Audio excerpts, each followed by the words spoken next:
Hello, everybody. Welcome back to the Forbidden Land podcast. You might be wondering, why are you wearing a suit? It is a special day. We're going to be watching the Michigan Democrat Senate primary debate because I just want to see how bad Haley Stevens does against someone like Abdul al-Sayed. Now, this debate's pretty long. I have to lock in. This episode's going to be pretty long. I'm going to be wearing the suit to look nice during it. But we're basically just going to react to this debate. I'm going to commentate throughout it. Because this is an important race. You know, Abdul al-Sayed is a progressive candidate and has a lot of good ideas. He doesn't claim to be DSA, but he does have very socialist adjacent ideals and believes in a lot of social safety net programs, which makes him a good candidate. He's also not bought and paid for like Haley Stevens is. As we've covered on here before, Haley Stevens is Apex champion of of the political machine. So, you know, she's like made a record amount of money off this race, and Abdul al-Sayed doesn't really have any big corporate donors. So, this will be a fun debate to watch. Seeing how she dodges questions. I've only seen a little bit of this, so I'm not really sure how this whole thing will go. But I did see the poll that they took online after this debate, and holy shit, bro. The poll was like 96% said that Abdul al-Sayed won the debate. So, not a good sign for Haley Stevens, who is practically endorsed by the entire establishment at this point. So I don't know if her chances are looking too great in August. So here we go. Let's watch this almost hour-long debate. This is a special edition of The Pulse, the Democratic Senate debate. Live from our Fox 2 studios, here's Roop Raj. And good evening and welcome to Studio C for the Democratic Senate debate. It's a chance for the two candidates to make their final pitch as to why they are the ones who can go up against Republican Mike Rogers. Now, this is a race the whole country is watching, and control of the upper chamber of Congress is on the line tonight. Now, we should mention this debate is an hour long. The first half hour is on both Fox 2 and our streaming platform, Fox Local and Fox2Detroit.com. The second half is exclusively streaming on Fox Local. So have your phone ready. We'll have a QR code at the end of the first half hour that'll take you right to the stream, or you can just log on to Fox2Detroit.com and be ready for that second half hour. Now for the rules. Candidates will get a minute opening statement and up to a minute 30 to answer any question I decide to ask. The candidates will not address one another directly, but if statements are made about another candidate on stage about a policy point or a direct accusation, that candidate will get up to a 1-minute rebuttal. But to both the candidates, a little note: the more you make accusations, the more time you're handing over to your opponent. So let's have a productive debate that highlights what you want to do, not what the other candidate can't do. There's too much on the line, too much on the table, and people deserve to accuse Haley Stevens of shit tonight. Because you want her to embarrass herself. Senate candidates, former Wayne County Health Director Dr. Abdul al-Sayed and Congresswoman Haley Stevens. To both of you, we give you a warm Fox 2 welcome.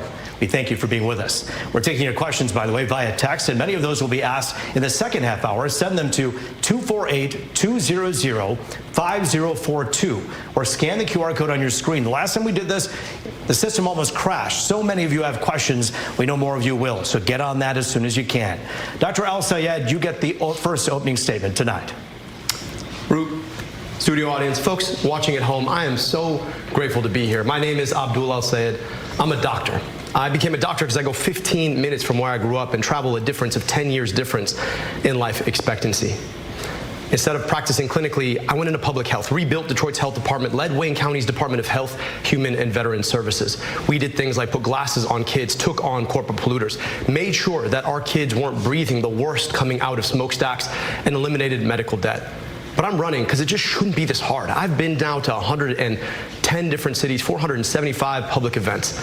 I could go to a living room in Lansing. I could be in a church in Detroit. No matter where I go, people tell me, I need to be able to afford my groceries. I need to be able to afford my gas. I need to be able to see a doctor when I get sick. My friend is going to frame this race about me and her. It's not about that. It's about you. It's about what you deserve. It's about you deserving a politics that's not bought off by the same corporations picking your pocket at every single turn. I'm looking forward to the conversation about how we get money out of politics, put money in your pocket, and pass Medicare for all. Thank you, Dr. Abdul Al-Sayed. Next up, Congresswoman Haley Stevens, you have 1 minute for your opening statement tonight. Well, thank you to everyone tuning in tonight. As we know, the stakes of this race couldn't be higher. Costs continue to go up. Our health care, voting rights, civil rights, it's all on the line, in addition to Social Security and Medicare. And if Mike Rogers wins this race, all goes by the wayside. Look, Michigan, I hope she gives him a little bit of stick it to him. You know what I mean? The Michigan way. Deliver. I'm the only one on this stage who has flipped a Republican seat, and I was named Michigan's most effective Democratic lawmaker in Congress because my only focus is you. Abdul is running for celebrity. Republicans are propping up his campaign, and Mike Rogers just the other day said in a secret phone call that he makes it easier for him to win, that he's the one he wants to run against. Look, this isn't about the D.C. or New York influencer crowd. This is about putting Michigan first, and I've got the receipts to do that, which is why Governor Whitmer and so many others are joining my campaign to win in November. Congresswoman Dr. Al-Sayed, thank you both for your opening statements. Listen, just want to give you an idea of how we're going to do things a little bit differently from other debates where perhaps it's a little more formalized. This is going to be a conversation where I'm the moderator. I'll ask you questions. The time cues will be given by me. No clocks here. So let's go, and we'll begin with this. So many people have questions about affordability. It's the number one thing we hear about from people. What are they doing in Washington to make sure that life is more affordable for me? Dr. Al-Sayed, what are you doing that's something that perhaps we haven't heard before in Washington that's different to keep the cost of living down? So let me just tell you, for me, it's I don't take money from the corporations who are jacking up your prices in the first place. When you're bought off by DTE and Blue Cross and Big Pharma and Big Tech and APAC, don't be surprised that there's a pro quo that comes with that quid. That money doesn't just fall off trees. $60 million from outside organizations in this race didn't just come from nowhere. It's because those exact same organizations expect something on the other side, and that's that they get to expect to own your next U.S. senator. So it starts with being able to say, I'm the only candidate in this race who doesn't take any money from corporations. Never have, never will. And then from there, I actually can stand up to them. I can do things like enforce our antitrust policies that haven't been enforced. I can do things like tax billionaires their wealth so we can take that money and invest it in you and your kids, in your schools. I can do things like make sure that rather than sending your money somewhere else to drop bombs on other people and their kids, we can keep that money here at home. And just in case you don't believe me, just think about this. Just last week, our friend here voted to send $3.3 billion of your tax dollars to a foreign government. That is the pro quo that comes with the quid of $30 million spent by APAC. So it really comes down to how are you funded? Dude. Dr. Al-Sayed, thank you. What the fuck is she Haley doing? Stevens, we heard a lot from Dr. Al-Sayed. Some of that. What is with her like weird blinking thing I where want you she's to be able like to address that, but also tell us what you would do to keep the cost of living down. like trying to decide whether or not our she should smile or affordability not. crisis is choking us out here in Michigan. She just feels like such a fake person. Like, I already don't like her as a candidate, but it just feels like she's doing like the mannerisms that her team told her to do on like a cue, like on a script. Like, she's not doing that naturally. When she's like looking at him and she's like this, she like can't decide whether she should smile or not. Just stand there. Fucking stare off into space, man. People don't care about those optics anymore. It's not the George H.W. Bush checking the watch era anymore, man. Just stand there and fucking watch them. Like, I don't understand this.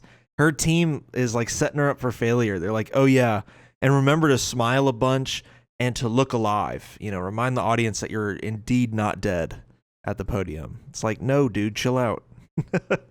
Jesus. She did it in the first debate too, where she like death stared the camera. And I was legitimately concerned. I was like, is there something wrong with her? You know, everywhere I go, if it's at the fish fry in downtown Detroit, or the working single mom who just the other day told me her health care costs continue to go up, that the grocery bill is only getting harder. We don't need lip service. We I need hate action. the fucking And mom came up Abdul's to me gonna in the talk fucking about where supermarket and said employees some from shit. certain No, they corporations didn't. are spending their money, but let me tell you about what I am doing, because DTE and our utility companies are selling out their ratepayers, and I'm giving them an option. I'm saying DTE, either stop raising rates or lose your federal funds and cut executive pay. Look, we need proven fighters in these positions, and that is what I have done time and time again. I've got the receipts to show it, and this is also why Governor Whitmer and AG Nessel, you know, two proven fighters who want to see goes the results, have endorsed me in this race, because Michigan. AG Nessel, who I'm pretty sure is not that popular of an attorney general, by the way. It's Whitmer that's like the big endorsement. I wouldn't even mention the AG. I'd be mentioning Whitmer over and over. That's like the nationally known name, you know.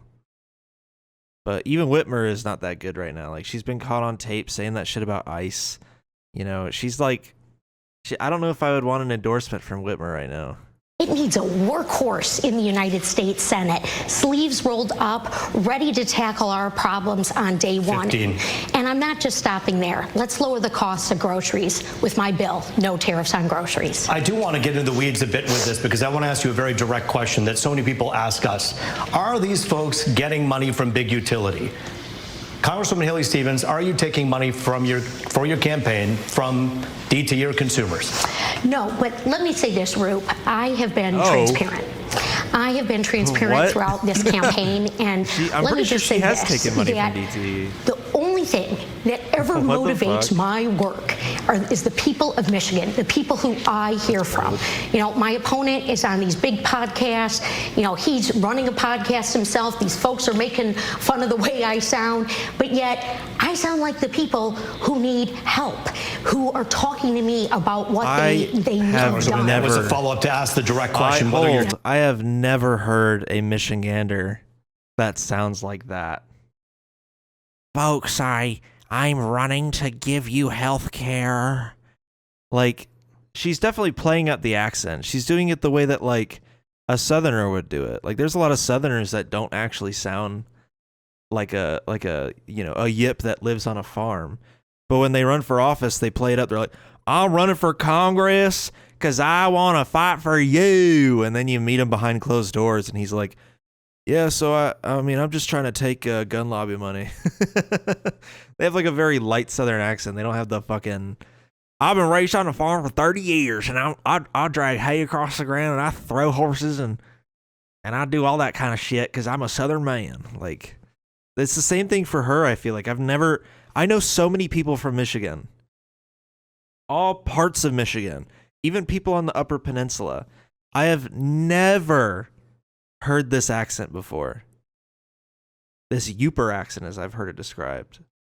I'm sure people out there have it, but like, I feel like she's playing that up. Like, that sounds so exaggerated. I know so many people from that region of the country. Minnesota, Wisconsin, Michigan, that whole region. I've never met a single person that sounds like this. taking money from utilities And I right said now? no. The answer is no. Thank you. Dr. El-Sayed, I'm asking you the same question. Any money from anyone that we don't know about? No and never, but then $40,000 in direct receipts to her campaign from DTE's corporate PAC. And then there's, I don't know, Center for Democratic Priorities, which released its funders, but then they're behind these shell organizations, these 501c4s. So I'd really like to revisit that question because I don't know how to explain $40,000 directly to her campaign from DTE. I'm the only candidate in this race who's never touched a dime of corporate PAC money. I do want to ask both of you about your campaigns respectively when it comes to certain questions that people have. Congresswoman, we'll begin with you, and we'll dive right into that right now. You've heard many people ask the question about AIPAC, and it seems as though on many instances you haven't directly answered the question.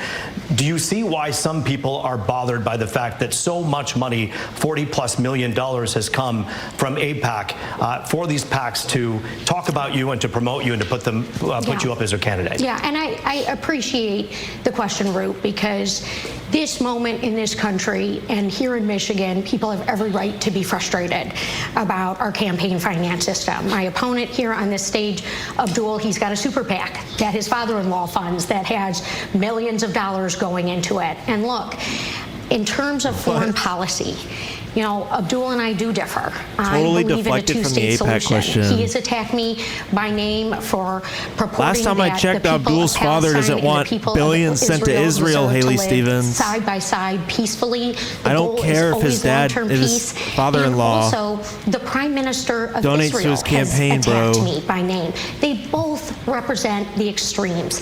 Look, Michiganders want peace. They deserve to see peace, and that is where I have always cast my vote, and that is the work that I want to do for Michigan in the U.S. Senate. Specifically about AIPAC money, more than $46 million has been spent on AIPAC spending to back your campaign.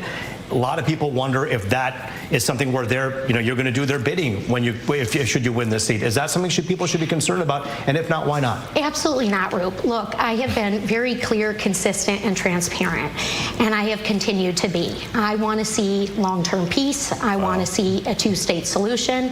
I am deeply proud to represent one of the largest Jewish populations in a congressional district in the country.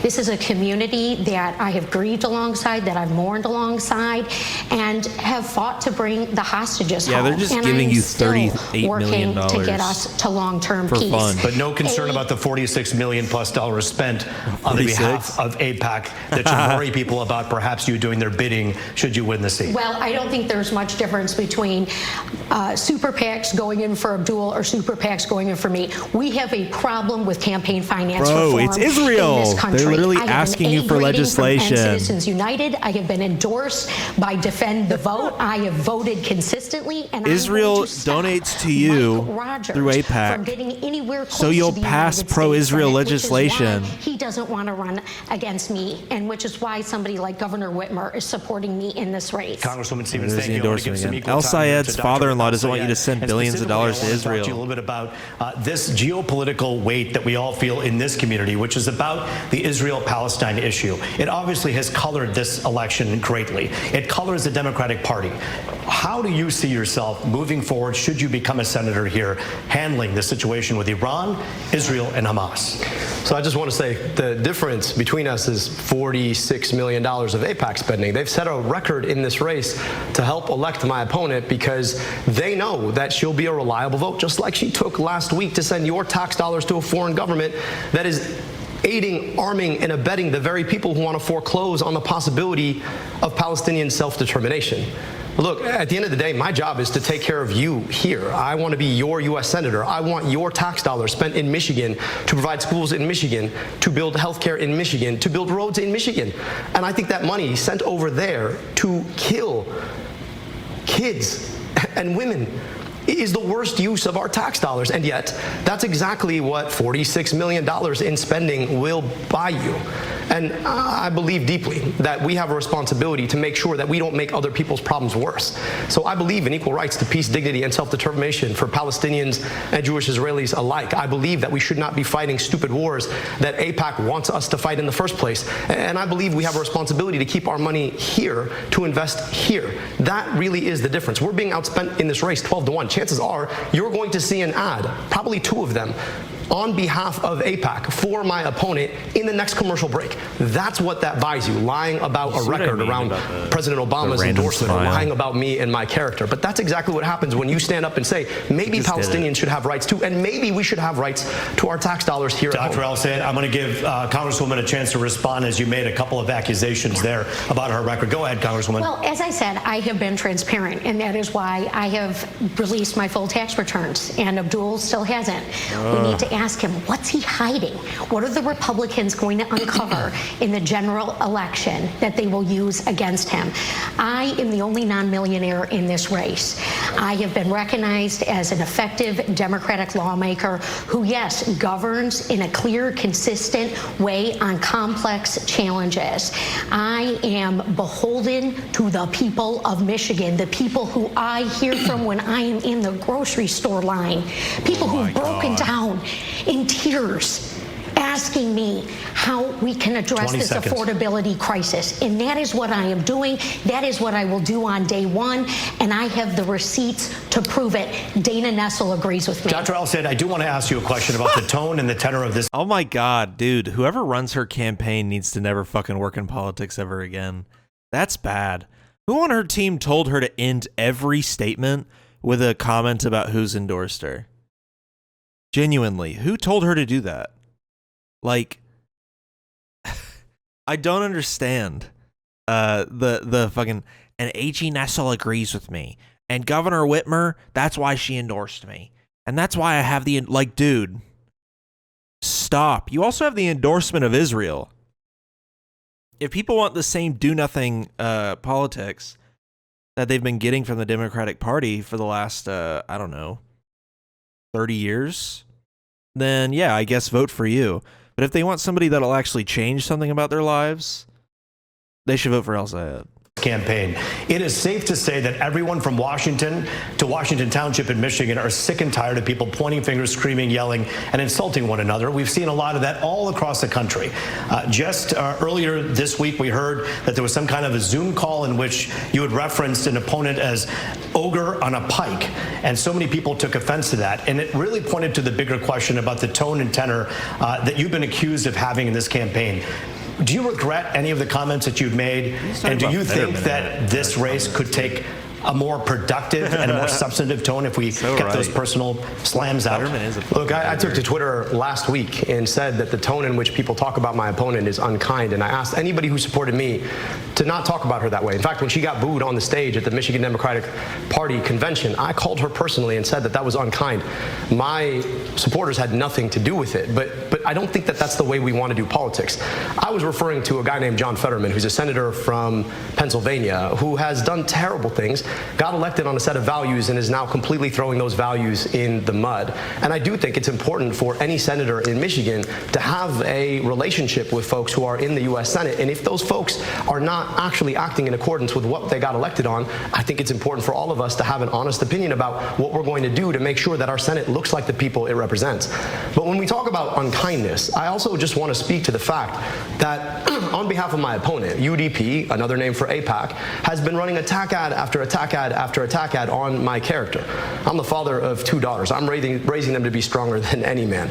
My wife is a doctor. My mother was the first tenured professor of engineering at her university. I was raised by strong women. To say that somehow, because I wrote an op-ed 15 years ago about First Lady Michelle Obama, or I ran against Governor Whitmer, that somehow I'm disrespecting anybody is just inconsistent with the truth. So I really think it's important for my opponent to speak to why she thinks it's okay to spend $10 million of AIPAC money coming after my character. I'd love to understand that, because I went on Twitter and I said that those comments are unkind. I'd like to see the same thing. Congresswoman, we're going to get to some questions from our audience in just a moment, but Congresswoman, I do want to give you a chance to address that civility issue that is lacking severely in American politics. Is this something that the ads that you see on television, whether you paid for them or whether someone else paid for them, do you think they're doing an injustice to voters by just filling the room with vitriol and hate and not getting to the issues? Well, look, there was something else that was revealed in the phone call that Abdul was mentioning, which is that he said that he's not going to be able to get much done, that he's not focused on policy for the first 2 years that he is in the United States Senate, that he's going to be focused on national politics. Again, Michigan needs a workhorse, and I am offering these ideas on day one. Congressman, respectfully, yes. I do want to answer the question. It's about civility. It's about civility. Transparent about what is being said here. And look, Abdul's a great guy. He's a great father.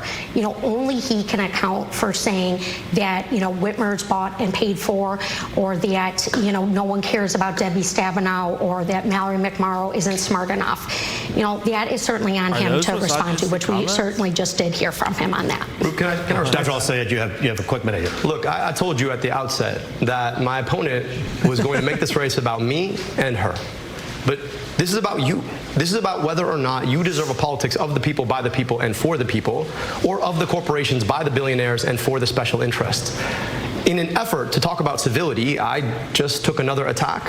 And I just want you to ask yourself, what is it that you deserve from your politics now? Do you deserve a politician more focused on their opponent because they want to be in a seat? Or do you deserve a politics where we're all asking, how do we actually serve you best? Because that's what I'm focused on here in this debate and been focused on for this entire 15-month campaign that we've been running on. Well, and thank you for clarifying that you didn't call me an ogre. No, again, for the record, it was Mr. Fetterman that was apparently called an ogre in the call, not you. However, I do want to get to some audience questions as well. It's time to take questions from our studio audience. We want to remind you that we are taking your questions at home as well. Just scan the QR code on your screen or text it to 248-200-5042. Make sure you tune in at 8 o'clock to stream Fox Local on fox2detroit.com. These candidates will be answering your questions. But right now we begin with Hannah, who is a voter who's here today. Thank you for being here.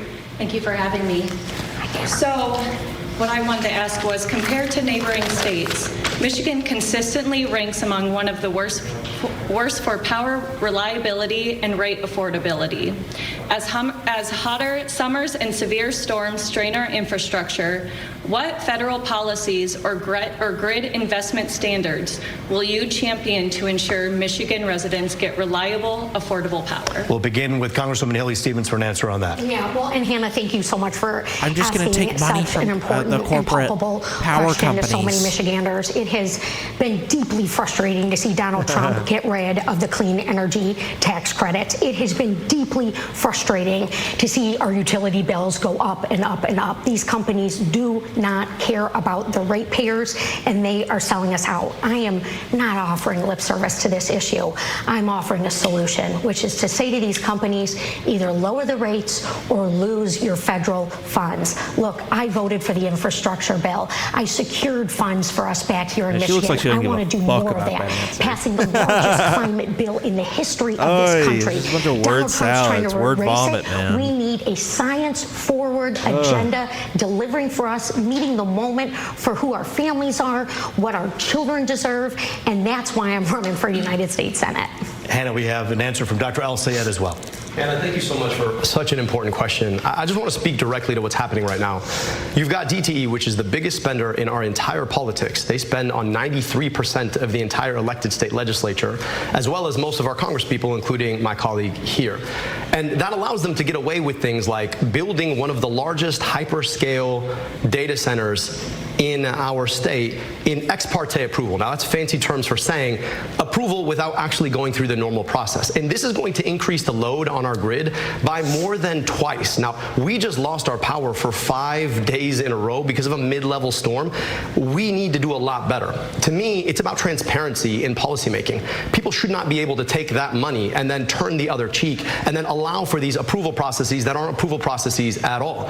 I still have yet to see a plan from DTE about how they're going to improve our reliability while doubling, more so, the amount of electricity they're expected to provide for a data center that nobody asked for. I put out a terms of engagement because these data centers, that was one of 15 that proposed last year alone.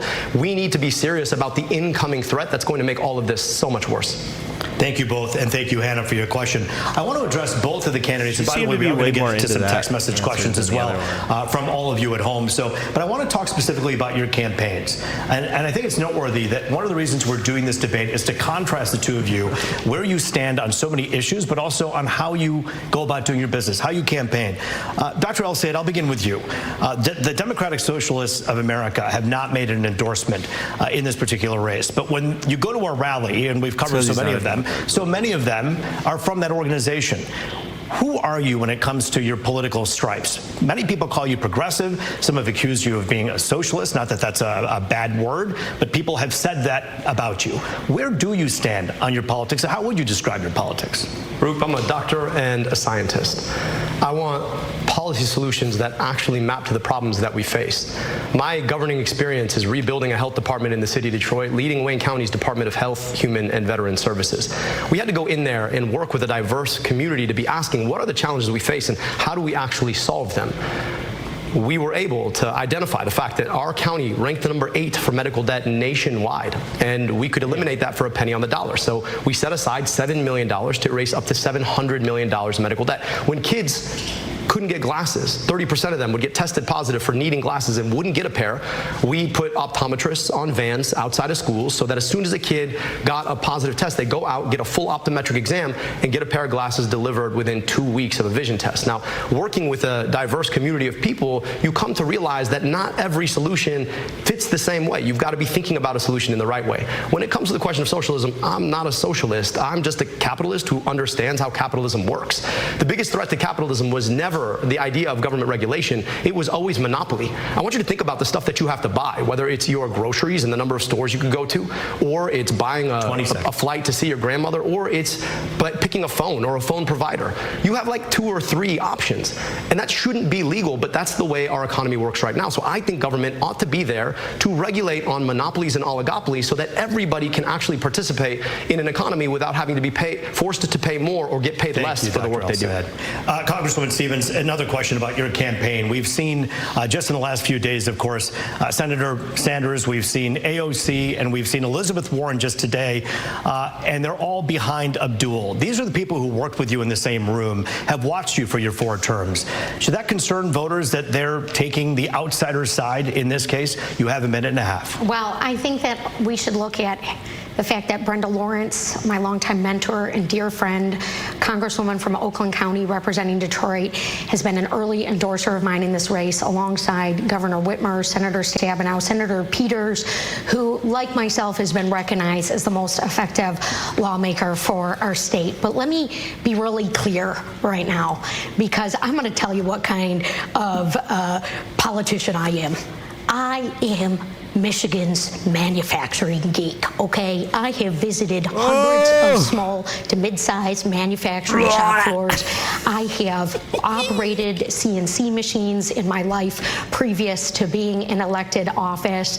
I have a deep passion for the bread personally and butter manufacture of our missiles state for and Israel. a unique understanding of it. Israel So comes when to me in Donald my Trump dreams. and Mike Rogers go to lick the bootstraps of China and start a trade war with Canada, screwing us over and selling us down the river, I will be standing up for us and securing things like what I did with the CHIPS and Science Act to deliver for our Licking the youth boot of China is fucking and crazy. equity and inclusion. I really hate the that is so anti-China very sentiment important to our future. in this country. Jobs for everyone, lower costs. Think about it. And yeah, Oh, stop these those companies in abuses of China power that are coming down not from raising Trump their and rates like Rogers, 300% who are treating it like the higher stock than they should trading be for floor. profit. Congresswoman Haley Stevens, Dr. Al Sayed. Oh, we thank you can't so let much for them your come time. We're here not because done then at their all. In fact, the products would debate compete is with only our halfway through. expensive Our ass conversation product. continues. We have a lot of text me a messages. fucking This break. phone's been blowing up when it takes some of your questions. The debate continues on our streaming platform, Fox Local. Here's what you do. Scan the QR code on the right of your screen. Go right to fox2detroit.com if that's easier on your phone, iPad, or on your connected TV, Fox Local. Break. Roop Raj, Democratic Senate debate. Live from our Fox 2 studios, here's Roop Raj. Thanks for staying with us on this special edition of The Pulse, streaming exclusively on Fox Local and fox2detroit.com. Congresswoman, you had a chance to address this earlier. We're going to begin with Dr. Al Sayed on what he plans to do when it comes to manufacturing jobs and securing the big 3. Well, I'm grateful for the endorsement of the UAW. And they endorse me because they understand that a pathway forward to bring back the manufacturing that we lost because of terrible policies like USMCA, voted on by my friend here, is to make sure that we are thoughtful about actually regulating the way that corporations and the top of corporations make decisions. Number one, I think we need to ban stock buybacks. This is this process by which corporations will literally buy their own stock to artificially raise their stock price, taking money away from the future of R&D and the workers themselves. Number two, I actually think that there's a pathway, unlike the stupid tariffs of Donald Trump, which is around-the-clock tariffs for everyone.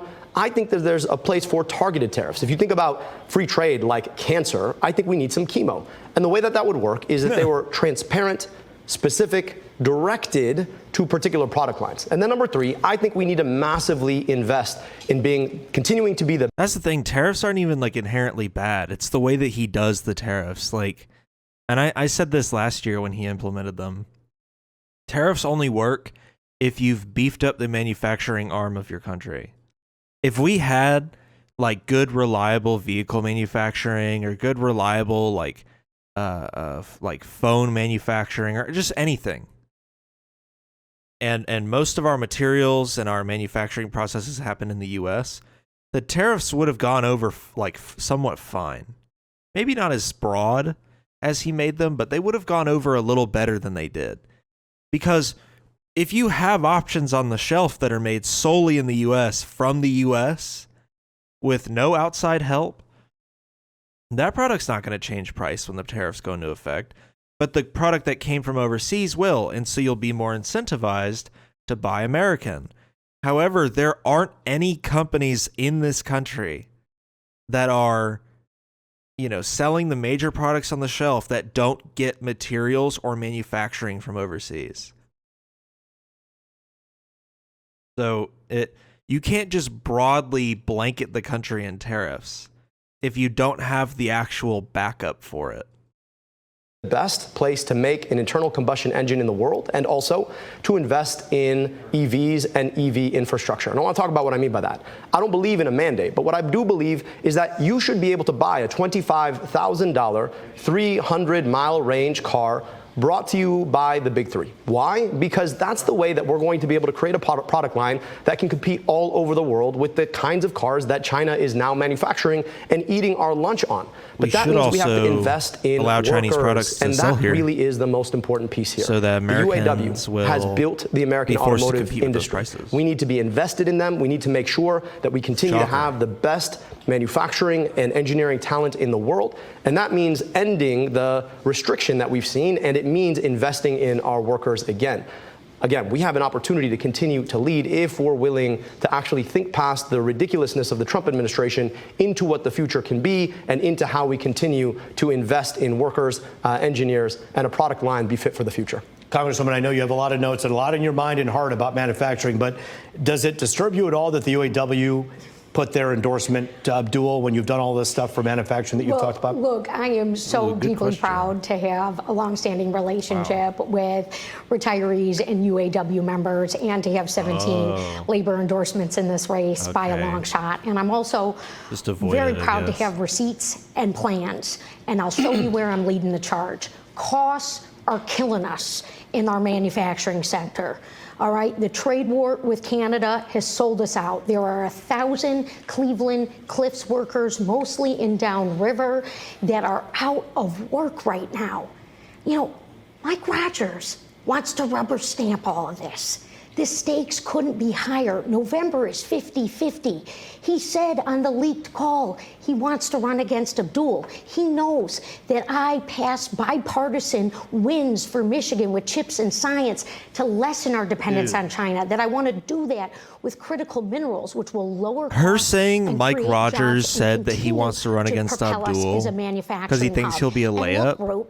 Why do you believe him? To play a role in the Obama As a voter, why would you believe when him? Our big three was on the He's line, just saying shit. General They would Motors say that and about Chrysler, Stevens and too. Thousands of manufacturing jobs across our state. That was a long time ago, but it was policy that worked. We cannot take for granted that this incredible state of ours, Michigan, is just one of a handful left in the country whose central economy, all the jobs, drive through manufacturing.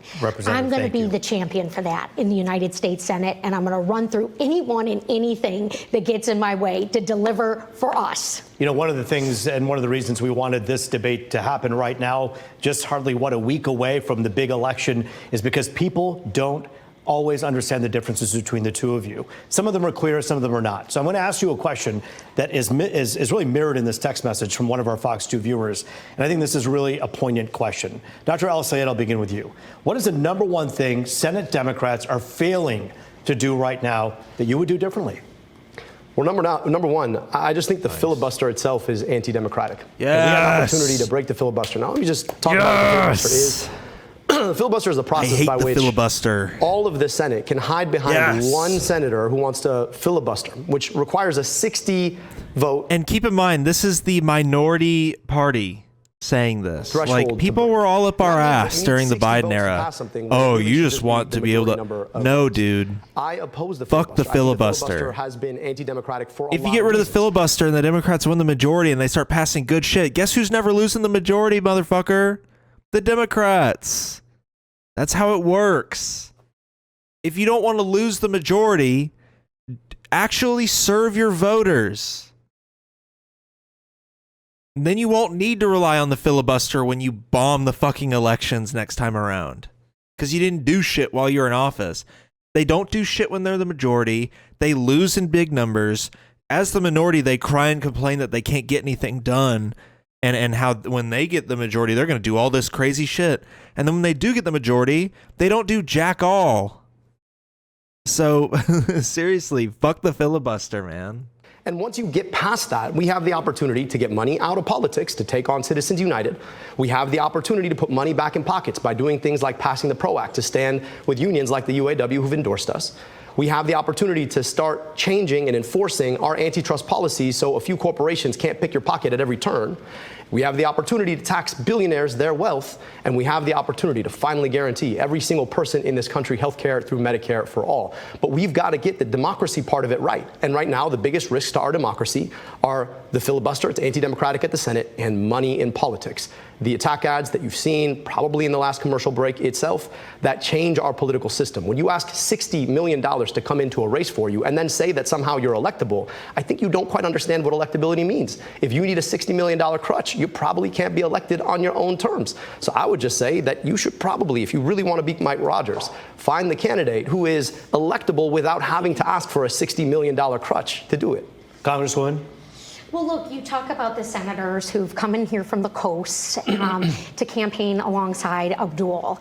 And I think one of the things they are really missing is what we need here in Michigan. Pulse. You know, an understanding of what makes our state tick. You know, go and visit a small business.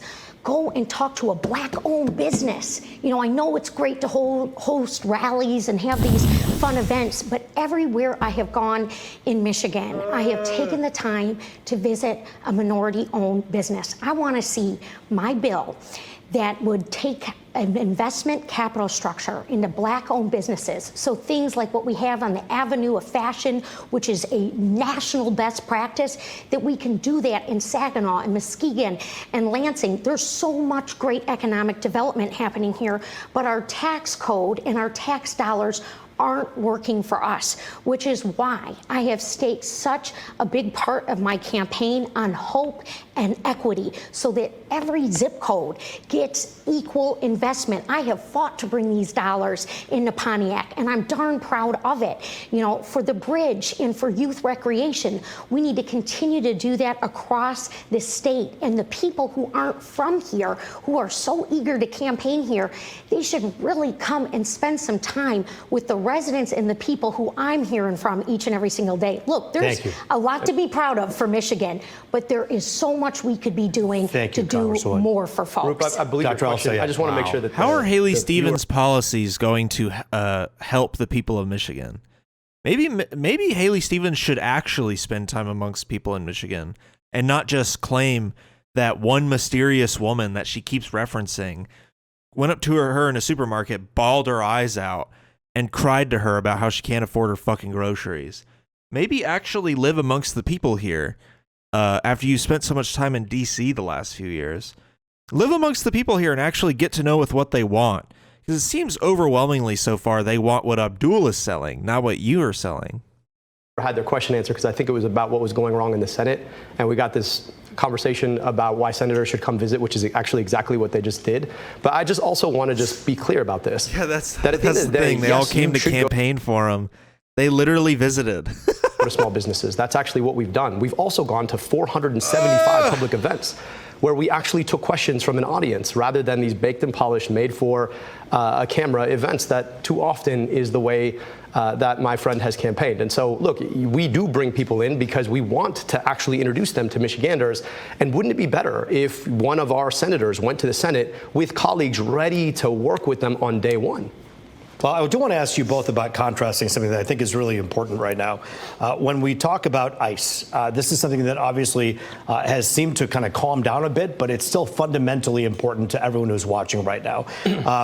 Congresswoman Stevens, where do you stand on ICE and the funding for ICE and where things should be going? Well, I am leading the charge in the Congress right now to redirect $70 billion of your tax money Michiganders' taxpayer money that went to ICE at the expense of your health care, at the expense of food benefits, all things that I am hearing from Michiganders where they are experiencing pain points. We've got to redirect that $70 billion back into communities. I called for Kristi Noem to go. She was fired. But guess what? No reforms. Not a penny more for this rogue agency that is wreaking havoc. Look, I've talked to administrators at Harms Elementary in Detroit, parents who are afraid to drop their kids off for school because of these ICE raids. This isn't working for us. This is abuse of power. And I am standing up to Trump right now on these abuses of power, not shouting into a bullhorn, not getting in front of the first camera I see, but doing the hard work. That is what Michigan deserves. Look, my opponent here, Abdul, he is such a talented guy. He's written 3 books. He's had 300 podcasts. He's had all this attention. But the deal is we don't need a celebrity candidate. Weird knowledge we don't need a podcast. celebrity senator. We need somebody who is committed to 6 years of hard, unglamorous work that's going to stand up to this junk that is wreaking havoc and causing chaos right before our very eyes. It's unacceptable. All right, Congresswoman, thank you. Dr. El-Sayed, you heard Congresswoman Stevens there say, essentially, strip away some of the funding for ICE. Is that not good enough? Well, she's also voted to raise ICE funding 4 times. That's the part that you didn't hear. 4 times voted to raise ICE funding, voted to thank ICE, in fact. So this is the same kind of D.C. hypocrisy, I hate to say it, that we often see. Say one thing in front of a camera, do another thing. I said that we need to abolish ICE. ICE is not about immigration. ICE is not about the southern border. We can have a safe and secure southern border. We can also enforce immigration policy. But ICE is not about that. ICE is about normalizing paramilitary force on our streets.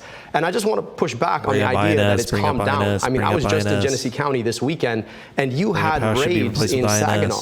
People are scared to death. And we've got a congresswoman who tells you that she's against ICE, has voted to raise ICE funding, voted to thank ICE, called the people who work in ICE, I don't know, very fine public servants and other things when she went and visited herself. So I'm just saying that I do the thing that I say I'm going to do. I don't think ICE needs to exist. For the better part of our country's history, we did not have an ICE, and I think we can do a much better job when it comes to immigration without one. And here's the last thing I just want to say about this. When it comes to the question of immigration, we need Democrats who are going to stand up and actually talk about the great good that immigration has done for our country in the first place. The idea that somehow we can't say abolish ICE because we're so afraid of what they're going to say when we've seen ICE terrorize people in our streets, to me, is exactly the kind of cowardice that we don't need from Democrats. So yeah, I'm going to take the bullhorn and I'm going to say that I think we need to abolish ICE because I am not afraid of what they're going to say about me. Doctor, I do want to follow up, though, with both of you. Isn't saying abolish ICE like saying defund the police? Is that just busting the whole thing open? Or do you believe that in order to have enforcement, you need to have an agency that knows how to do it? INS. Yeah, well, I just also ran government agencies. And I know that when a culture of impunity sets into a government agency, it becomes almost impossible to take out. And so I think the agency as it exists does not need to exist. That's not to say that we are not going to keep our streets secure. That's not to say that we're not going to enforce immigration policy. That's not to say we shouldn't have a safe, secure southern border. How do you do it? The same way we did it for most of our history, Roop. For most of our history, we didn't have ICE. We had INS. Yes! And they were targeted. They obeyed the laws of this land. They didn't terrorize people in places like preschools and parks. This is why Ayla Stanford lost in District 3 of Pennsylvania, by the way. This is one of the reasons, because she didn't have this shit in the tank. She doesn't believe in this kind of idea. He does. He has the plan. INS, administrative body. It's paperwork. Lots. They didn't run up in schools and churches. They understood that their job, yes, was to enforce immigration policy, but they did it under the protection of the Constitution itself. And that's what we're losing here. You've got ICE agents who do not understand that the central law of this country is the Constitution itself. ICE has become a tyrannical agency, and I think there is no way to get past that except for to undo the agency and then build from scratch. Congresswoman, you have been on video saying on social media before about the fine people of ICE. Do you feel differently about that? Do you believe that both can be true, that there needs to be reform, but there are good people working with ICE? Roop, let me just be very clear. Complaints and slogans aren't solutions, all right? I went up to an ICE detention. What? Slogans. Group, let me just be very clear. Complaints and slogans aren't solutions, He just gave a solution. all right? He said dismantle ICE and replace it with something like INS. Make it a paperwork administrative department, not a paramilitary group. That's what he just said. He gave a solution for it. I went up to an ICE detention facility to call out and see why people were losing their lives, why they were being held for long periods of time without due process. This has been an outrage. And look, a lot of you remember Abdul from when he first ran for governor in 2018. It didn't work out. So he started the podcast, he wrote the books, and now he's running for Senate. And he's already bought the website for president. You know, it's just another rung on the ladder. That's not what this job is for me. Oh my God, that's not dude. why I'm putting Abdul Sayed for president? Holy shit. That'd be awesome. That would be fucking awesome, dude. Yes. That would be sick. Oh my God. Yeah, her being like, it's just slogans. He just makes podcasts and writes books. Yeah, dude, he writes books about medical stuff. He makes podcasts about medical stuff. What are you doing? up my hand in this moment. It's not about celebrity. This is about making sure that Mike Rogers doesn't get anywhere close to this seat. I'm the only one on this stage who has beat MAGA 4 times and delivered repeatedly for this state and for our values, for our rights and our freedoms. And I promise you, Michigan, I will make us shine. Dr. Al-Sayed, there are people watching this right now, and every time they hear this podcast business, they're scratching their heads. They're putting food on the table, gas in the tank. They're curious to know what that's about. Have you made a ton of money because of podcasts? Yeah, I don't know. Like I told all the viewers at the outset that while my opponent was going to make this about me and her, I want to make this about you. Somehow she just really, you can listen to the podcast. It's there. Congresswoman, if you enjoy podcasts about public health, I welcome you to take a listen. You seem very concerned about that. I'm more concerned about the fact that people can't pay for their gas. It's literally a podcast about public health information. That's what's so funny about her making that like a big point, and why it's so hard to take her seriously, because it's like, yeah, okay, he's talking about public health stuff. So what? Like, what's the big deal, you know? They can't pay for their groceries. We're fighting a war that's cost us. Now he's putting his money where his mouth is. He's running for Senate so he can actually make real changes instead of just talking about them. Sorry, I guess. Billions of dollars that has been pushed by the government. Not everyone can sit. Hold on. Not everybody can sit in the House for 8 years and do nothing but send money to Israel like you have. The same foreign country that the folks paying for your ads want us to send billions of dollars to. And that's the thing that I think Michiganders really want to understand. They're not that worried about the fact that I hosted a podcast. They're worried about the fact that right now, for a lot of folks, their kids go to schools that are unbecoming of their future. They are worried about the fact that they can't gas up their car because it costs, what, $4.50 a gallon? They're worried about the fact that the same corporations who funded your campaign are raising rates on the things that they can't go without, like their power. So I'd really like us to focus on the things that actually matter, which have nothing to do with the podcast, have everything to do with the future of Michiganders that we would like to serve. Yeah, but it also is about transparency. And you have not released your full tax returns. $300,000 in other income while you sat in the podcast chair and you hawked junk healthcare cures that are $300,000 from unknown sources that might just be his podcast sponsorships or something, or his book sales. That versus don't question why she's getting $46 million of quid pro quo money from AIPAC. Also, junk public health information. He's a fucking doctor, bro. He just talks about public health stuff. Like, come on. RFK Jr. would thumbs up. You talk about getting money out of politics and putting money in people's pockets, but still no one knows who's putting the money in your pocket. You know, I have been transparent, and I am offering, you know, real plans to address the cost of living crisis, we want to be able to tackle Donald Trump's and you're talking about what you did, but you also made some accusations here. Dr. El-Sayed, that is a question that some people may have that Congresswoman's talking about. Talk about the money and the financial disclosures. You were going to release some We today. released all of our financial disclosures. Again, this is a distraction from the issues in your life. But not I'd love to talk about transparency. I really would. Because I want you to ask yourself, there is this group called the Center for Democratic Priorities. They didn't exist until they popped up and started running ads for my opponent. And then there's this other group called Center Forward that paid for a flight for the Congresswoman and her mother to go to Portugal. And they just released their donors, and then it's a whole bunch of shell 501c4 organizations. They're the folks who are literally putting money in our pockets right now to try and mis and disinform us about this race. And here's the thing about it. None of it actually makes your life better. Think about the $60 million that got spent in this race. What could $60 million do for a community in Detroit? What could $60 million mean for erasing medical debt? I'll tell you, $6 billion it could erase. But they want to spend it to get the Congresswoman elected. Why?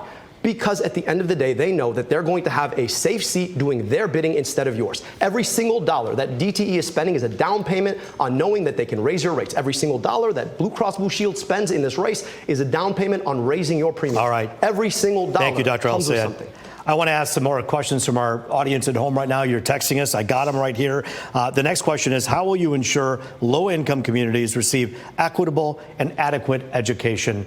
You've heard so many people say Michigan ranks 44th when it comes to literacy for fourth graders. Let's start with Congresswoman Haley Stevens. What are you doing now? What do you plan to do should you become senator? Well, we are certainly being robbed by Washington, D.C. and Donald Trump, who treats the Oval Office like a stock trade floor.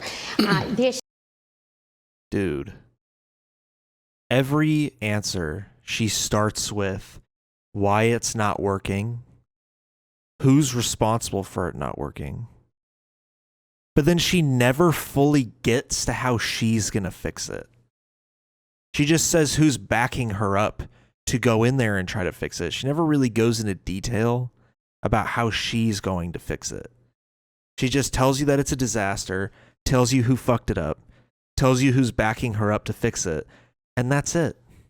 This is why I want to end the corruption of seeing people who want to be celebrities or get famous or rich in office. I want to ban stock trading. Folks, I'm the only non-millionaire in this race. But let me tell you something about what I have worked on and what I am fighting for. Full funding for special education.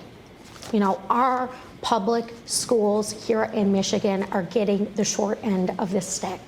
And if we fully fund special education, we can meet the needs that a family in Royal Oak has talked to me about, where they feel torn about making sure that their child with special complex medical needs actually gets the education they deserve. This is also why we have to expand Medicaid, not just reinstate the cuts that Donald Trump cut. Way off the rails with this We one. have got to expand these programs. And I consider myself a warrior for public education. And this is also why I have written legislation and why a I'm warrior leading the workhorse for charge Michiganders, to folks. redirect grants to go into the profession of education, just like my father was. He was a first grade teacher in the city of Detroit doing reading recovery, in addition to running his small business. And so I want to see more people go into that profession, go into our public schools. He had and two jobs, that is going folks. to Thank you. certainly solve a lot of problems for us. Dr. El-Sayed, you heard the Congresswoman say redirect grant money. Is that part of the solution here? What do you think? You know, you asked a really important question about education. I'd like to answer that question. I'm proud of the fact that the American Federation of Teachers has endorsed me in this race. And they've done it because I'm a proud product of public schools. I know what it's like to walk into a public school in Detroit in January, and kids are bundled up because the boiler's broken, trying to learn how to read. You talk about a literacy crisis. How do you learn how to read when you have to wear a coat in the middle of the day? We put glasses on kids' faces specifically because we knew that it doesn't matter what's happening on the blackboard if you can't see the blackboard. But we need to radically rethink how we do public education in this country. We are not invested nearly enough. I want to tie the support for public education through the Department of Education, which, by the way, needs not just to be brought back, but fully invested in.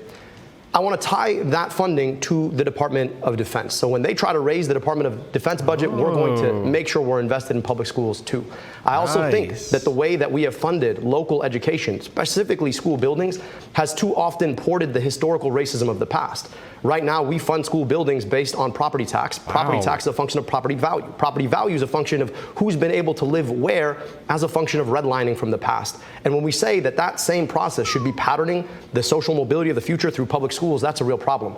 But I just want to say this. I actually agree with... Before he moves on, I just want to say what he just said about redlining and property taxes and tying the DOE's budget to the DOD's budget. There is absolutely no way that that's not resonating with the black voters of Michigan. And someone like Haley Stevens, who just gives lip service to this issue, and it seems to kind of just fall by the wayside for someone like her. This issue has been won by El Sayed automatically. Like, him bringing up redlining and all that stuff, and how it's tied back to like racist policies. That's all I need to hear to know that he's a good candidate. Like, there you go. That's like one of the biggest issues with education, is that it's tied to property tax values, and people that have been able to live in those homes for decades and decades are obviously going to be able to give more money into their school system. And it's this never-ending cycle of making wealthy families get good educations, which ensure a better future for them, while keeping low-income families down in the gutter by providing them inadequate education, and essentially ensuring that the cycle continues of poverty leading into more poverty in the future, while the rich stay rich. I love that he's addressing this way.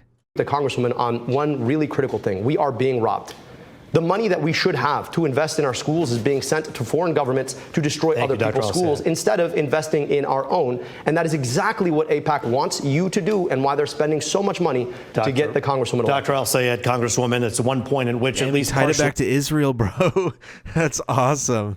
Yeah, maybe she quit giving Israel billions of dollars every year, then we'd have more money for that kind of shit. You agree on, as one of you will be taking on Mike Rogers, people want to know, what are the defining differences? This next question comes to us from a young person herself who actually is a student in Detroit, a college student. And we thank you so much, Kimora, for being with us here today. What's your question to the candidates? Thank you. Good evening, candidates. My name is Kimora Riddick, and I'm a Wayne State University junior studying broadcast journalism. And my question is about the wildfires. So the wildfires from Canada deeply affected Michigan's air quality, especially in Detroit. What environmental measures are you planning to decrease the dangers of air pollution?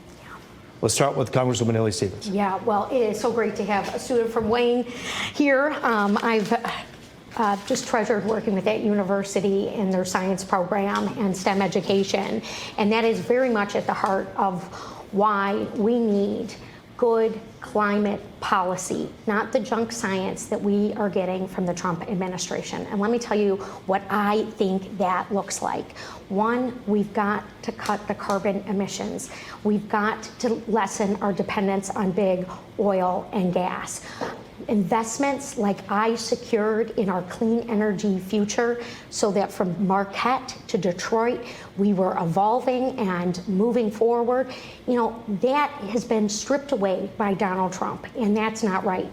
But it's also not enough to just say, hey, we're going to go in there and just fight Trump. We've got to put forward our own creative ideas, which is why for 4 terms I've sat there on the science committee, securing resources, looking at alternatives for plastic and our supply chain. This is an opportunity for Michigan manufacturing, Michigan innovation to shine. I want to make sure that we are leading the way. And then when Kamara is a broadcast personality, she's talking about the things that we have secured in the United States Senate for Michigan, for our jobs and for our clean energy future. Dr. El Sayed, clean air. Kamara, just be careful. If you become a broadcast personality, somebody might come after you. I just want to...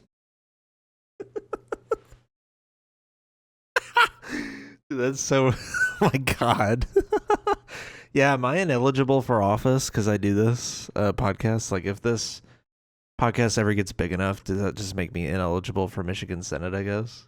Speak specifically to your question. I can tell you about what we've already done. We put air quality monitors, all corporate polluters in our state when I was in. Look at her face. Look at Haley future. Stevens' face while he's talking. Dr. Al-Sayed, clean air. Kamar, just be careful. If you become a broadcast personality, somebody might come after you. I just want to speak specifically to your question. I can tell you about what we've already done. We put air quality monitors all over Wayne County so folks can get real-time information about the air that they're breathing. Took on some of the biggest corporate polluters in our state when I was in the city of Detroit. Took on Marathon Petroleum, the biggest polluter and the most polluted zip code in the state. Forced them to invest their own money to reduce emissions when they had wanted to increase them. The truth of the matter is that these wildfires are happening more often because it's drier and hotter than it has been in the past. It's drier and hotter because we continue to rely on fossil fuels for our energy. We need to get to 100% renewable energy. And the only way we're going to do that is by taking the Chevrons and the Exxons of the world out of our politics. Now, guess whose campaign they supported? Well, if you guessed my Congresswoman colleague, you probably guessed right, because yes, they have both given to that campaign. So when you hear ideas of things that ought to be done, but they never actually get done, you should ask yourself why it doesn't get done. Well, because the people who sell oil in this country fund the politicians who make sure that they can keep selling oil. Dr. Al-Sayed, Congresswoman, thank you so much. We have another text question, one of the many, many text questions. This one I think is important because, again, my main goal and our main goal at Fox 2, let's differentiate between the two of you. What are the big differences here? So what would you do on your first day in office? We'll begin with you, Dr. Al-Sayed. What would you do on your first day of office should you become senator? Anybody who knows me knows that getting people health care is the passion of my life. I went to medical school only to realize that too often our healthcare system is part of the problem. We need and deserve guaranteed health care through Medicare for all.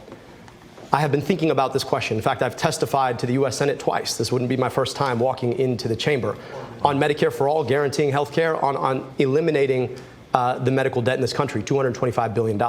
Now, on Medicare for all, there is work that we're going to have to do. We're going to have to get a president elected who can do it in 2029. Now, in the process, though, I actually think that we could eliminate all the medical debt in this country, $225 billion. Just so you understand what that is the amount of the GDP of more than half of U.S. states in this country.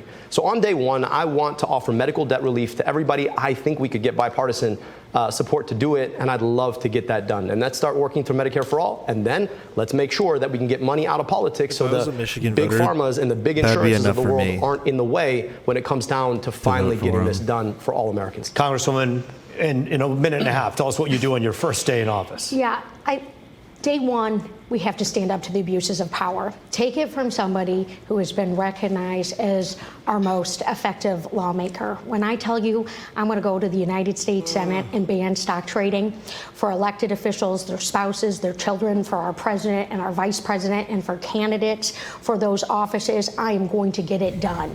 I am sick and tired of seeing Donald Trump sell us out to the highest bidder, go cut deals with every other country except for cutting deals for us here in Michigan. We have been paying the price, and it is not acceptable. And speaking of prices, day one actions to lower costs and to invest in small businesses, minority-owned businesses right here in Michigan. Those are your tax dollars, and I believe in the effective stewardship of them so that they go back to our communities here, and I've got the receipts for that. I've got the proof points for that.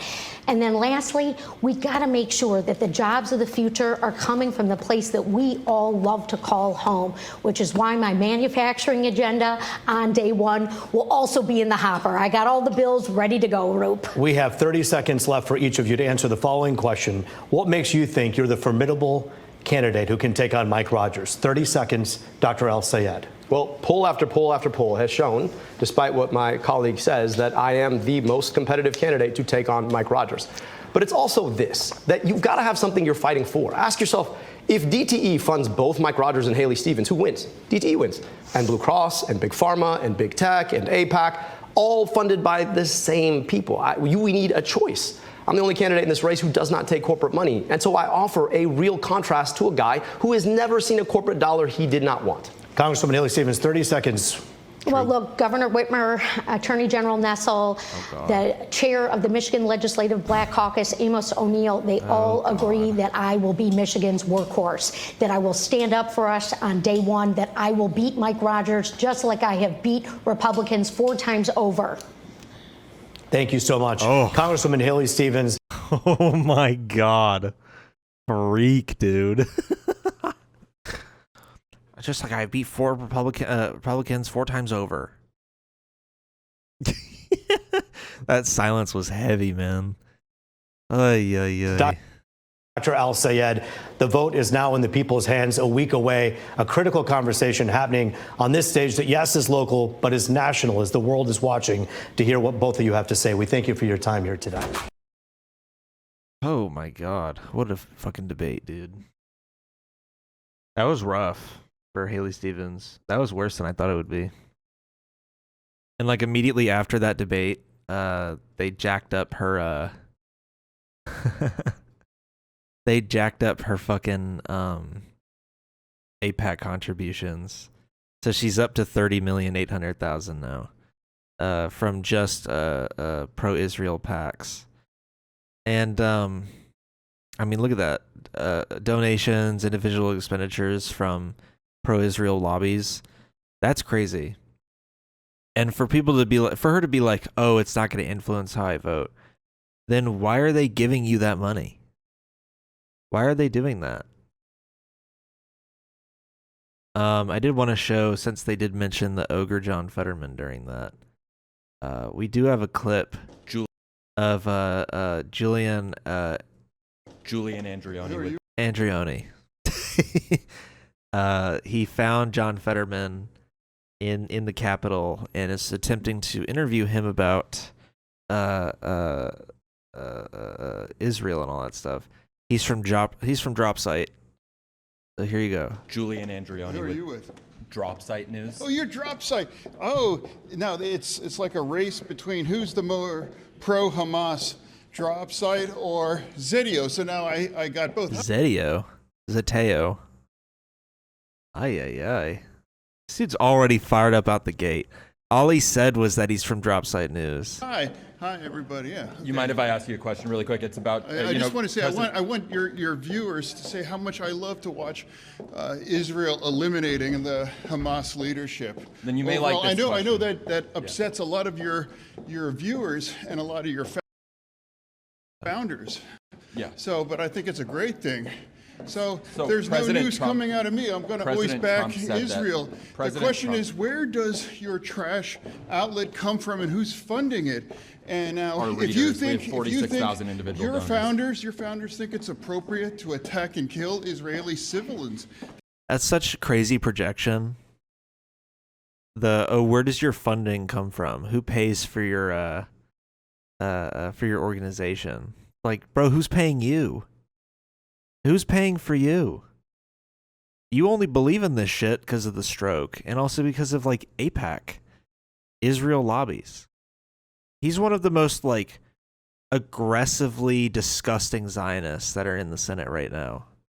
That should be the news overall. And now you're sticking a microphone in my face. So, It's on your face, Senator. So there's not any news here. So President Trump- I think the question is, why does Drop Site love Hamas and Iran and Hezbollah so much? I think that's the news. Yeah. I mean, are you okay with taking your paycheck from these kind of people? Are you okay with Prime Minister Netanyahu being I'm in the okay, and United States? I love killing Hamas leadership. Whoa. Yeah, it's funny because if you didn't know, he's in a suit for once, which is rare. He's usually in like a hoodie, but he's in a suit for once because his boss, his real president, Benjamin Netanyahu, was in D.C. for the Lindsey Graham memorial service. So kind of crazy that he only wears a suit when daddy comes to town. He looks all dapper and dressed up for that. It's also funny how he gets so aggressive and passionate about the topic of defending Israel and supporting Israel, but he doesn't care about any of the stuff that he campaigned on. I mean, think about that. Think about how he was when he campaigned in 2022 versus how he is now, and how he's just totally betrayed the voters. So I really hope they primary this guy when he's up for re-election. And I think 2028. Yeah. All right, let's move on from the Senate debate and John Fetterman. Let's see. The Trump administration canceled clean energy grants for states that voted for Kamala. Pretty detrimental. This is just more blatant corruption from the Trump administration, where they are continuing to retaliate against the states that didn't vote for him. I'm not saying the Democrats should do this back if they ever take back power. I think it's cruel and collective punishment to the Republicans that are being, lied to and goaded into voting for stuff that's against their own interests. I think that if you improve their lives, they'll be a more reliable voter for you in the future. But also, there's a lot of liberals and leftists that live in those same states. So, like, for instance, let's say that Georgia had flipped for Kamala this time around, like how it did for Biden. Would it have been right for Trump to then cut off grants for Georgia? I mean, we're a pretty purple state, so I don't know how just it would be. And think about it, that would strangle the Republican voters here, and this state would probably become more reliably blue as a result. So it can only create voters for your opposition, and I feel like the Democrats should not do this, and should, take care of the other side of the aisle voters as well, because they'll be a more reliable person to flip onto your side. I'm only saying that because I feel like the Dems would be petty and do it back, and then fuck their chances up.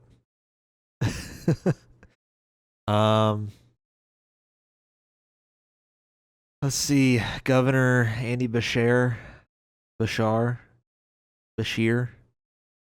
Andy Bashir demands that Mitch McConnell prove that he is fit to serve. Kentucky Governor Andy Bashir is calling on the state's Republican Senator Mitch McConnell to either prove he's fit to continue serving after his lengthy hospital stay or resign from office. Bashir made the demand in a letter after McConnell's office said Monday that the 84-year-old had not yet been medically cleared to leave the rehabilitation facility where he has been undergoing physical therapy. McConnell was hospitalized June 14th, revealing weeks later that it was due to a fall. Bashir also sent a letter to Senate Majority Leader John Thune urging him to investigate McConnell's condition if the senator does not demonstrate that he is capable of continuing to serve. Both McConnell and Thune's offices did not provide comment on the letters. The former Senate leader's office issued updates regarding his recovery on July 12th and July 27th, each accompanied by a single photograph. However, in the absence of regular public updates from McConnell himself, speculation about his condition has grown online.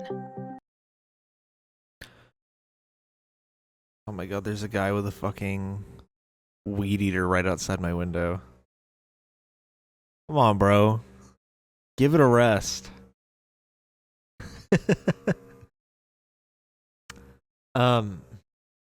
Really funny, honestly, and kind of dystopian that a U.S. senator can just go into hiding and essentially just stop showing up for his job, and that the governor has to issue demands to get his ass back to work, or he's going to call for like a special election, pretty much.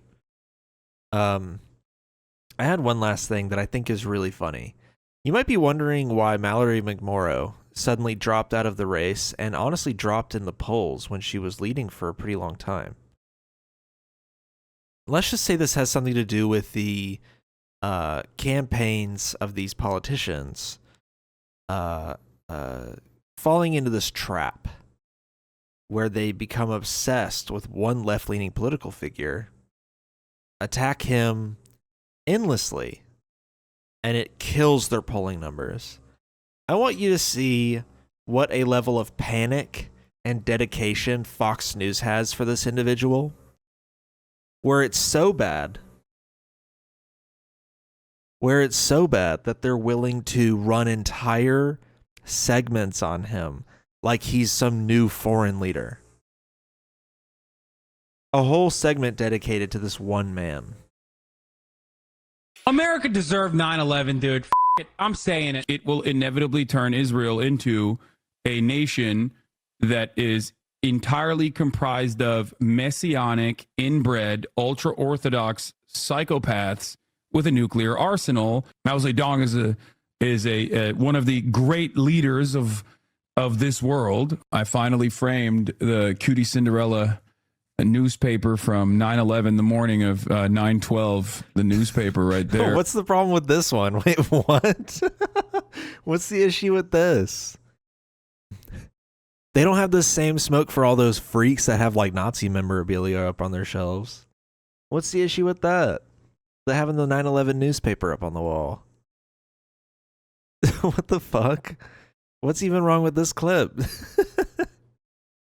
That is controversial and far-left streamer Hassan Piker, who has built a platform on anti-American, anti-Israel rhetoric and has amassed a massive following in doing so. But who is Hassan Piker and how did he get so much influence? Let's take a look. Hassan Piker is born they put his ass on the jumbo wall. in New Jersey to Turkish parents, but raised in Istanbul. He has family ties. You'll recognize this guy. He entered political media as the Young Turks co-founder's nephew. That's Cenk Uygur, who you... Cenk Uygur? Bro, what? Young Turks founder Cenk Uygur. Who the fuck is Cenk Uygur? Oh, I love this. I love that Fox News has just thrown its entire network away with this dumb bullshit, man. Remember very much following in the footsteps. Hassan Piker People starts watching building... Fox News are probably like, who the fuck is this? Because their viewer base is so old. I mean, one, they're not going to know who Hassan Piker is, but they're definitely not going to know what the Young Turks is. The Young Turks were a big left-leaning news network like 10 to 15 years ago. And nowadays they're not as well known anymore. They're well known in the sense that people know they used to be a news network. But they still are, but they don't have the same like level of following that they used to. So their old ass Fox News audience definitely ain't gonna know who they are. Like, there's a very slim chance that they even know who Hassan Piker is outside of this news broadcast. An online empire, turning his daily stream that everybody from Ro Khanna to Abdul al-Sayed wants to be on, AOC, and he turned these live streams into an audience of 10 million followers. Part of why he is so front and center as a voice of young Democrats is political access with major progressive stars appear on his show. They're literally like, it's like Joe Rogan trying to get on his show if you are a far left progressive Democrat. His radical record, though, cannot be denied. He's called religious Jews inbred, defended Hamas, continues... That's not true. That's literally not true. He's called the ultra-Orthodox violent fascist like mega religious Jews inbred, which is the same as calling like super ultra orthodox like radical Christians inbred. It's the exact same thing. Like, these are religious fundamentalists that cause terror in the West Bank. They're Israeli settlers. They're the guys that show up in the West Bank and rob homes from Palestinians because they know the IDF will let them do it. That's who he was calling inbred. To do that, and apologized after saying that America deserved 9/11. Oh, so he apologized? Also, if you play the whole clip and not just the part where he says they deserve 9/11, he does indeed say the part that makes that part make more sense. Where he's saying, oh, we brought it on ourselves. And he says a couple other things, and then he says, America deserved 9/11, dude. Fuck it. I'm saying it. So, you know, I don't understand why this is even a point of contention. It is very well known at this point that our foreign policy and meddling in the Middle East and our actions during the Cold War in the Middle East directly led, and even beyond the Cold War, directly led to the events that created 9/11. You know, we funded the Mujahideen in the Afghan war against the Soviet Union. So, and then the Mujahideen became Al-Qaeda. And then they're the ones who did 9/11. A Saudi terrorist group, Al-Qaeda. So I don't really see how that's not true. I mean, it is true that the American government led to the direct cause of 9/11. That's not to say that, bin Laden and Al Qaeda were not crazy fundamentalists. They were. The letters to America, bin Laden has some crazy ass ideas in those letters, but he spells it out pretty clearly that the main reason is because of the U.S.'s involvement in the Middle East, us occupying the Middle East, our actions in the Afghan war, all this stuff. He mentions Israel's involvement in bombing Lebanon. Like, it's very clear that we are one of the direct causes of what led to 9/11. So not even like a controversial thing to say at this point. In the latest firestorm, addressed college Democrats in a Mao-style suit. Look at that. And it's interesting, guys, because just think Isn't that just a Chinese suit? I don't know. Maybe I just know too much about China. But I'm pretty sure that's just a normal Chinese suit. It's not a Mao suit. Dude, that's like saying that this is a Trump suit. The three-piece, the three-piece suit or whatever you want to call it. That's like saying this is a Trump suit. It's not. It's just a suit. It's a pretty typical Western, like even mostly just American style suit. Like you'll see Europeans wearing them. All that. This is like a pretty standard suit in the Western world. You wouldn't call that like the Donald Trump suit or the Obama suit. The Mao suit thing feels like an Obama tan suit. Controversy all over again. List of pro-America conservative speakers that have been booted from college campuses across the country is too long to list. It would take a half an hour to lay on. Fucking persecution complex, bro. Oh my God. How come we can't just call black people the N-word on college campuses? Ay, ay, ay. Ugh, that's exhausting, man. Fox News has lost the plot completely. They were losing the plot for years. They've always been losing the plot. But they've lost it completely now. I think we're seeing finally the end of Fox News. Finally. Anyway, that is it for this episode. It's gone on long enough.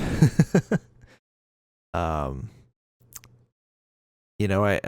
get out and vote if you're in Michigan. Vote for Abdul al-Sayed. I think he's one of our biggest chances at getting Medicare for all in this godforsaken country. And yeah. You can go to patreon.com/forbiddenlandpod if you want to support this podcast. And if you want to listen to this episode and all the other episodes, audio only, you can go to Spotify, Apple Music, or Apple Podcast, actually. You can go to YouTube Music. If you want to listen to, actually, it would be the YouTube version without the video.